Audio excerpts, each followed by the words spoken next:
आइए प्यारे, आप सभी का आपके channel Gurukul coaching centre HS में हार्दिक स्वागत एवं अभिनंदन है।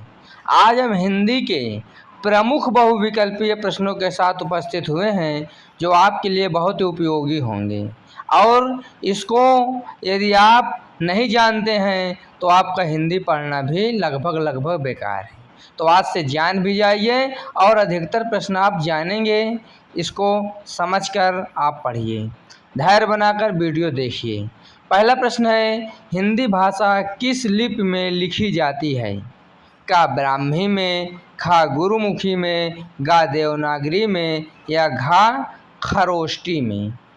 तो इस प्रश्न का सही विकल्प क्या होगा? इस प्रश्न का सही विकल्प होगा देवनागरी लिपि।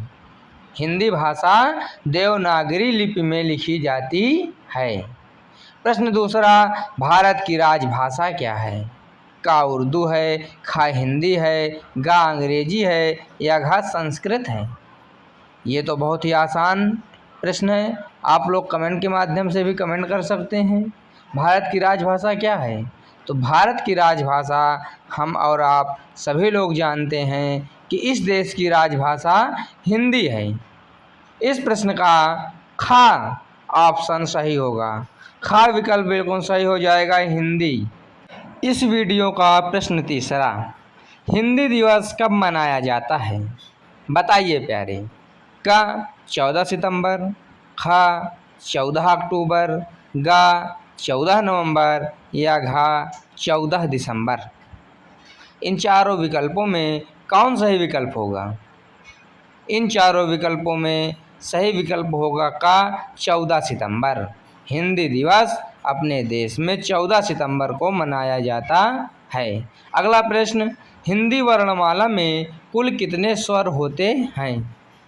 का 10 होते हैं, खा 11 होते हैं या गा 12 होते हैं या घा 13 होते हैं?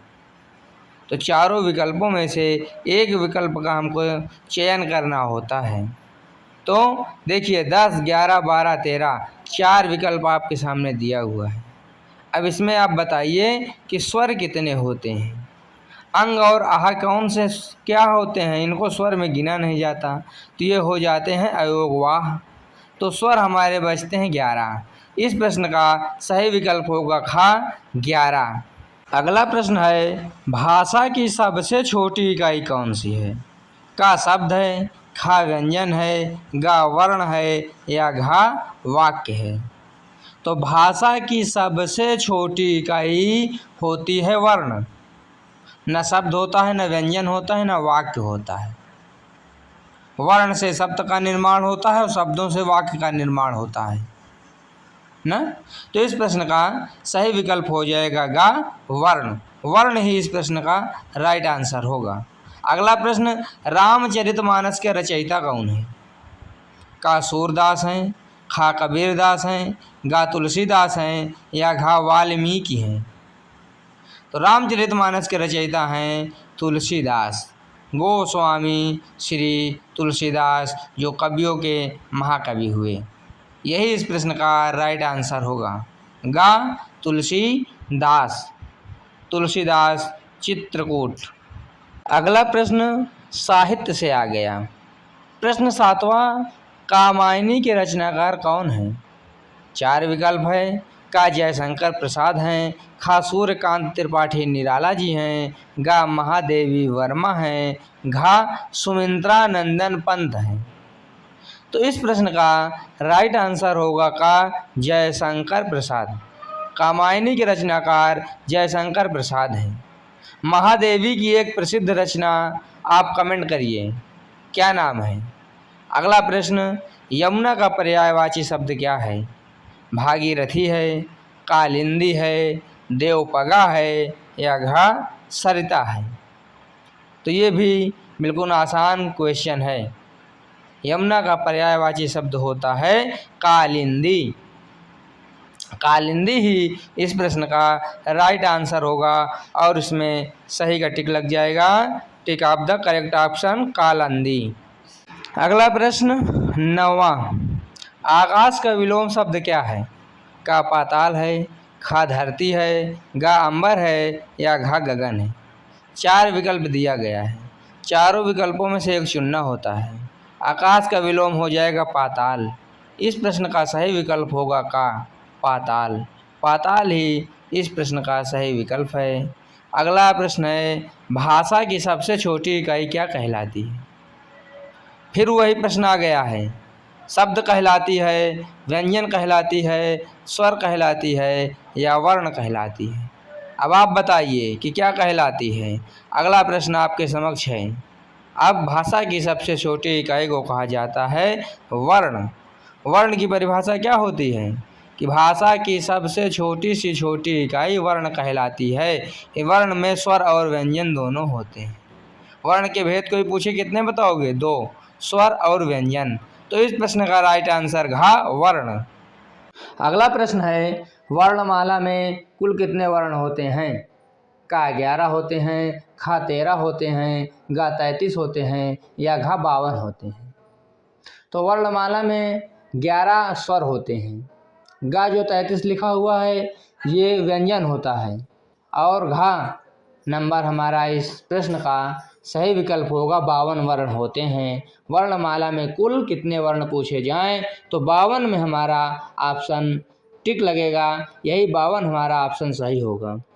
अगला प्रश्न है, या रा ला वा किस प्रकार के व्यंजन है? का स्पर्श व्यंजन है, खा अंतस्थ व्यंजन है, गा ऊष्म व्यंजन है या घा संयुक्त व्यंजन है? तो या रा ला वा हमारे अंतस्थ व्यंजन होते हैं, अंतस्थ। इस प्रश्न का राइट आंसर हो जाएगा खा अंतस्थ व्यंजन और इसी में सही का टिक लगेगा। खा इज द राइट आंसर। अगला प्रश्न है, यथाशक्ति में कौन सा समास है? अब ये समास से प्रश्न आ गया। अब समास आप पढ़े होंगे तो आप समासिक प्रश्नों को बता पाएंगे। तो यथाशक्ति में कौन सा समास है? 4 विकल्प दिया गया है। का तत्पुरुष समास है, खा कर्मधारय समास है, गा अव्ययी भाव समास है या बहुव्रीहि समास है? तो जिसमें पहले कोई शब्दांश से उपसर्ग लगा रहता है वो कौन सा समास होता है? अव्ययी भाव समास। प्रश्न 13वें का सही विकल्प हो जाएगा अव्ययी भाव समास। अगला प्रश्न 14, आँख का तारा होना मुहावरे का अर्थ क्या है? का बहुत प्रिय होना, खा बहुत दूर होना, गा घमंड करना या घा मूर्ख होना? तो आँख का तारा, जैसे कहा नहीं जाता कि ये मेरे आँख का तारा है, तो का माने बहुत प्रिय होना। इस प्रश्न का सही विकल्प हो जाएगा का बहुत प्रिय होना। प्रश्न 15वां, सद्भावना का सही संधि विच्छेद क्या होगा? अब व्यंजन संधि आप पढ़े होंगे तो सद्भावना व्यंजन संधि है। सत धन भावना का या खा सदा धन भावना या गा सत धन भावना या घा सा धन भावना? इन चारों विकल्पों में से कौन सा सही विकल्प है? सद्भावना का सही संधि विच्छेद होगा सत धन भावना। इस प्रश्न का राइट आंसर का सत धन भावना। अगला प्रश्न, पर्यायवाची शब्दों का दूसरा नाम क्या है? का विलोम शब्द है, खा समानार्थी शब्द है, गा अनेक अर्थी शब्द है या घा समरूपी है? तो पर्यायवाची शब्दों का दूसरा नाम समानार्थी शब्द, यानी जो समान अर्थ देता हो। प्रश्न खा, इस प्रश्न का राइट आंसर खा हो जाएगा। सही विकल्प खा। प्रश्न 17वां, कमल का पर्यायवाची शब्द निम्न में से कौन सा है? का जलद है, खा नीरज है, गा अनिल है या घा पयोधर है? तो कमल का पर्यायवाची शब्द होगा नीरज। न जलद होगा, न अनिल होगा, न पयोधर होगा। इस प्रश्न का सही विकल्प होगा खा नीरज। इसी में टिक लगेगा। अगला प्रश्न, रस के कितने भेद होते हैं? 4 विकल्प दिया गया है। का 7 होते हैं, खा 8 होते हैं, गा 9 होते हैं या घा 10 होते हैं? तो कहीं कहीं वर्णन मिलता है 10 का भी, लेकिन मान्यता के अनुसार रस के प्रमुख 9 भेद माने जाते हैं। इसीलिए इस प्रश्न के विकल्प को हम गा विकल्प यानी 9 को हम सही चुनेंगे और इसमें ही टिक लगाएंगे और 9 विकल्प सही है, परीक्षा के दृष्टिकोण से भी 9 ही सही होता है और ये हमारा राइट आंसर हो जाएगा इस प्रश्न का। अगला प्रश्न है 19वां। चौपाई छंद में प्रत्येक चरण में कितने मात्राएं होती हैं? का 11 होती हैं, खा 13 होती हैं, गा 15 होती हैं या घा 16 होती हैं? तो इस प्रश्न का सही विकल्प हो जाएगा 16। चौपाई के प्रत्येक चरणों में 16-16 मात्राएं होती है और प्रत्येक चौपाई 4 चरणों की होती है। अगला प्रश्न, ज्ञानपीठ पुरस्कार किस क्षेत्र में दिया जाता है? संगीत के क्षेत्र में, साहित्य साधना के क्षेत्र में, विज्ञान के क्षेत्र में या घा फिल्म के क्षेत्र में? तो ज्ञानपीठ पुरस्कार दिया जाता है साहित्य के क्षेत्र में।